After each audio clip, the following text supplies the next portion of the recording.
Welcome back to the deep dive.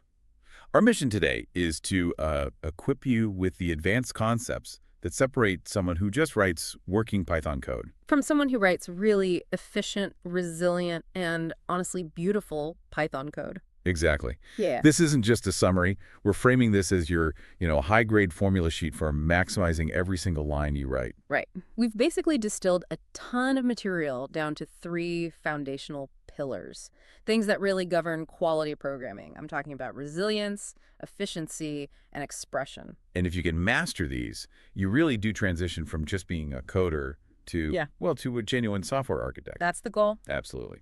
So we're drilling down into 3 major areas today. First up, the resilience part, exception handling. This is your code's absolute safety net. Then we get into the efficiency engine. We're going to look at 6 really crucial built-in functions. And finally, the expression shortcut, list comprehension, which is the ultimate single-line powerhouse. And for you, the learner, this is so important. Whether you're prepping for a project or just leveling up, these tools mean you're moving past simple scripts and toward, real applications. Applications that can survive the unexpected. And scale effortlessly. Okay, let's unpack this. Yeah. Starting with resilience. We're talking about that worst-case scenario when your program just quits.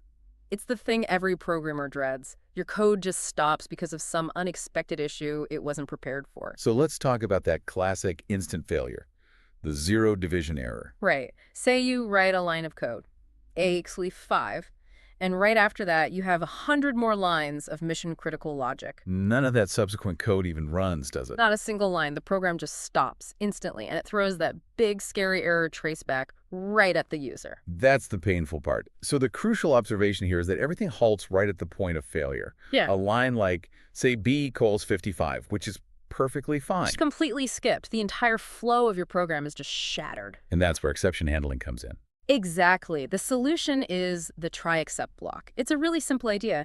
You take the code that you think might fail, the dangerous code. Like a calculation or maybe reading a file. Or a network call, yeah. And you put it inside the try block. If Python hits an exception there, the program does not crash. Instead, the flow just gets redirected really gracefully to the except block. So instead of crashing, if we wrap like try, a, 50, and then except zero division error dot print. Yeah. Can't do that calculation. Then the program just prints your clean message, and this is the key part.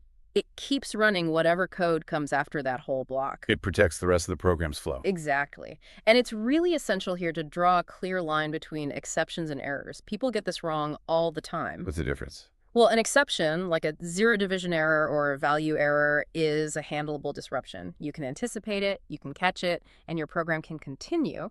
An error, on the other hand, is usually something unrecoverable, like you've run out of memory or there's a deep system flaw.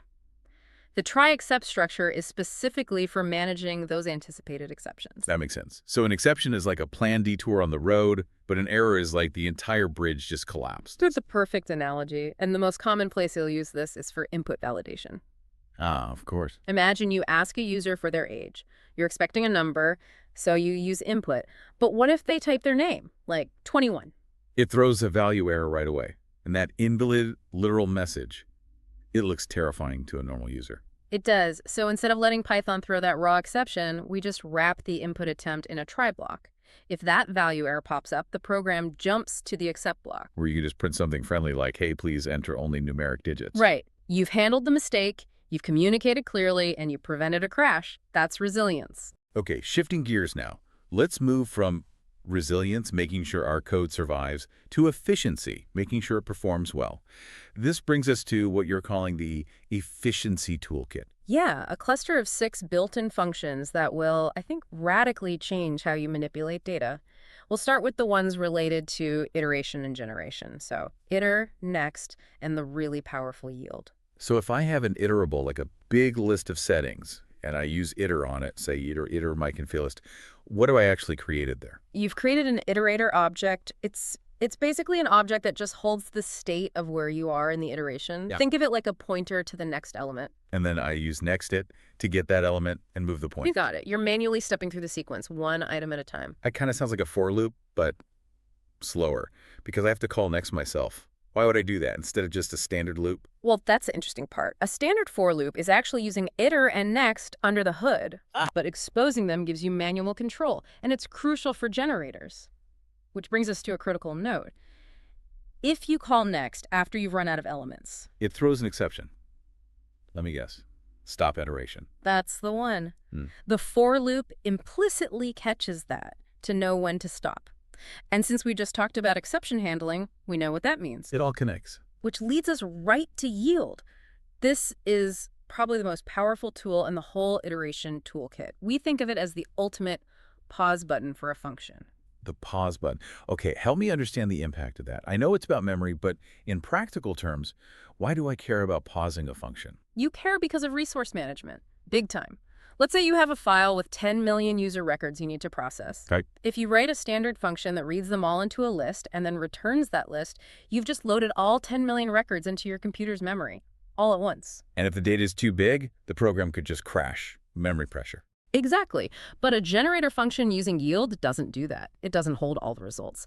When it hits yield, it returns the current value, say record number 1, and then it immediately pauses its own execution. And remembers where it was. It retains its exact state.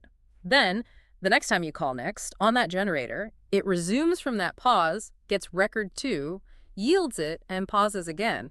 It only generates values when you ask for them. So instead of holding 10 million records in memory, Yeah. I'm only ever holding one at a time.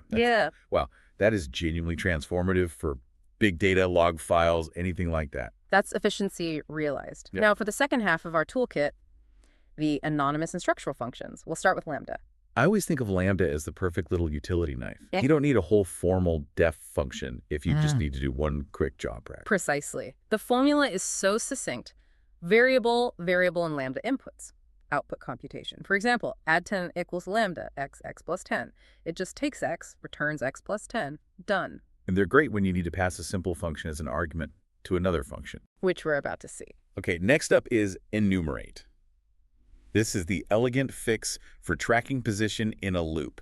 Yeah, you know when you're looping through a list of, say, student names, and you only get the name, but you also need the index, maybe to show a rank or something. Right, so you end up creating a counter variable outside the loop, I equals 0, and then I equals I plus 1 inside. It's clunky. It's clunky, and it's error-prone. Enumerate solves that completely. It gives you both the index and the value at the same time. So I can just write for index, name and enumerate students, and I get 0 John, 1 Jane, 2 Jack. Clean, readable, Pythonic. After that, we have zip. The parallel zipping function. This analogy is perfect, taking two separate things and combining them. Imagine you have two separate lists, userids and status codes. Zipping them lets you loop through both in parallel. So you process user 101 with their active status, then user 102 with their pending status, and so on. And it stops when the shorter of the two lists runs out. Yep. Which gives a very smooth transition into our last tool here, the universal applier.map. This function is basically built to work with Lambda. Okay, so when would I use map? You use it when you want to apply the exact same transformation to every single item in a collection. It takes two arguments, the function to apply and the iterable you want to transform. Give me a real-world example. Say we have a list of file names, and they all have extra white space we need to get rid of. The old way, you'd make an empty list, loop through, call the .strip method on each name, and append it. Right. With map, you can just write .listMap lambda name.name.strip file names. That lambda function gets applied across the whole collection in one go. It's a single high-performance operation. Wait a second. I could do that exact same thing using list comprehension, which we're getting to next, so. Yeah. Why do I even need map? That is a fantastic and very advanced question. Yeah. Philosophically, map comes from functional programming, so it can be a bit clearer if you're just applying a simple named function. Performance-wise, on modern Python, they're often very similar. But list comprehension is almost universally seen as more Pythonic. It's more readable. It's more flexible, which is exactly why we've saved it for our final section. Perfect. That brings us to our third and final pillar, expression, list comprehension. This is where Python really just shines in terms of brevity and readability. It absolutely is. This technique lets you do complex list building, filtering, and transformation all in one powerful line. So let's define a task. We have a massive list of sense readings, maybe hundreds of thousands of them. Okay. And our goal is to create a new list that only has the readings greater than 500, A and D. For every reading we select, we need to multiply it by 10. Right. So if we did this the traditional way, the Python 101 way, you'd need, what, 4 or 5 lines of code? At least. You set up an empty list, start a for loop, then an if condition inside that, and then you do the math and append it. It works, but it takes up space. A lot of mental space. List comprehension replaces all of that with a single statement. And this is the core formula you have to remember. Process for element in list if condition. Okay, so plugging our sensor example into that formula, it would be high readings, reading 10 for reading in sensor data if reading 500. Exactly. And it reads just like you said it. Take the reading times 10 for every reading in the data if that reading is over 500. That consolidation of the loop, the filter, and the transformation. That's so powerful. That's the definition of Pythonic expression. And we can even take it further with nested comprehensions. This is where it gets really interesting. I remember the first time I saw a nested one. I thought it was magic, but I also felt like I needed a decoder ring to read it. It can feel that way, but it's incredibly powerful for multidimensional data, like a grid or a matrix. Say you have a list of rows, and you want to pull out all the odd numbers from every single row. Traditionally, that's a loop inside another loop with an if condition. 6 or 7 lines of code, easily. With nesting, we compact it. The key is the loops in the comprehension appear in the same order as they would in the traditional code. You'd write number for row in grid for number in row if number pursued 2 equals 0. That's fantastic. It takes a complex task and makes it a single, intense, but single line of code. It really maximizes expression. And that's the main takeaway. List comprehension condenses all those steps, and you get code that is shorter, often faster, and just more understandable to anyone who knows the syntax. All right, let's bring this whole revision session to a close.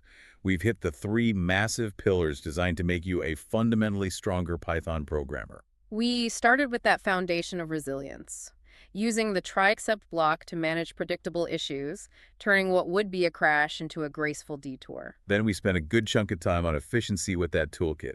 We covered iter and next for manual control, yield for memory-efficient generators, Lambda for those quick anonymous functions, enumerate for getting the index while you're looping, zip for combining data in parallel. and mav for applying a function to an entire collection. And finally, we just locked down expression with list comprehension, combining loops, conditions, and processing into that clean, single-line format. These concepts really are your advanced formula sheet. They're what move you beyond just basic scripting. For sure. And here's maybe a final thought for you to really solidify this. Knowing the formula isn't the same as having the skill. Right. To truly own these concepts, yield, map, nested list comprehensions, you have to practice them. Don't just use our fruit or sensor examples. Find a completely new problem, something totally different, and force yourself to apply these functions. That's the effort that turns theory into, programming muscle memory.